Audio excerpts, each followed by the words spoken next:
Hi అండి, వంటల వారాహి కిచెన్కి స్వాగతం. ఈరోజు శుక్రవారం కాబట్టి రవ కేసరి తయారు చేస్తున్నాను. ముందుగా దీంతో ఒక కప్పు రవ్వ తీసుకోవాలి. దీన్ని దోరగా వేయించుకోవాలి, నెయ్యి అది లేకుండా.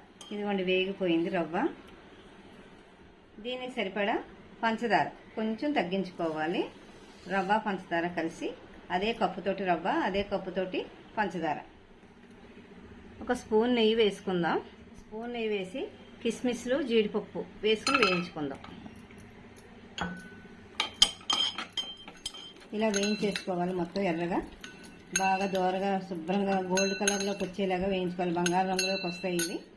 ఇప్పుడు ఏ కప్పుతోటి రవ్వ తీసుకున్నామో అదే కప్పుతోటి వాటర్ పోసుకోవాలి. 2 కప్పులు వాటర్, కానీ తగ్గించుకోవచ్చు, 1.5 పోసుకోవాలండి. చాలా బాగా వస్తుంది. దీంట్లోనే ఇలాచీ పౌడర్ కొద్దిగా వేసుకోవాలి. ఇదిగోండి నీళ్లు మరుగుతున్నాయి కదా. ఇప్పుడు కొద్ది సిమ్లో పెట్టుకుని ఈ రవ్వ చక్కెర కలిపింది మిశ్రమాన్ని ఇందులో వేసేసుకోవాలి. ఇది ఇలా వేసుకుని బాగా కలుపుకోవాలి. ఇలా ఇది కొంచెం చూసారా, దగ్గర పడిపోయింది. ఇది ఉడకడం మొదలు పెట్టింది. సిమ్లో ఉంచితే ఉండలు లేకుండా ఇలా కలుపుకోవాలి. ఇలా ఆఖరిని మనం ఏమైతే వేయించుకున్నామో వేసేసుకోవాలి. ఇందాక ఇలాచీ పౌడర్ వేసేసుకున్నాను. శుభ్రంగా వేసి కలిపేసుకోవాలి.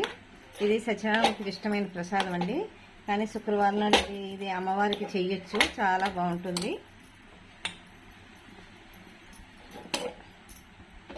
నేను ప్రతి శుక్రవారం చేసుకుంటాను. ఇది శుక్రవారం చేస్తానండి. ఇది సాయంత్రం పూట అమ్మవారికి నైవేద్యం పెట్టుకుంటాను దీపారాధన చేసుకుని. తర్వాత ఇది దీంట్లో పాలు కూడా పోసుకోవచ్చు. సరే క్వాంటిటీ 1 తీసుకుంటే 2 పోయాలి.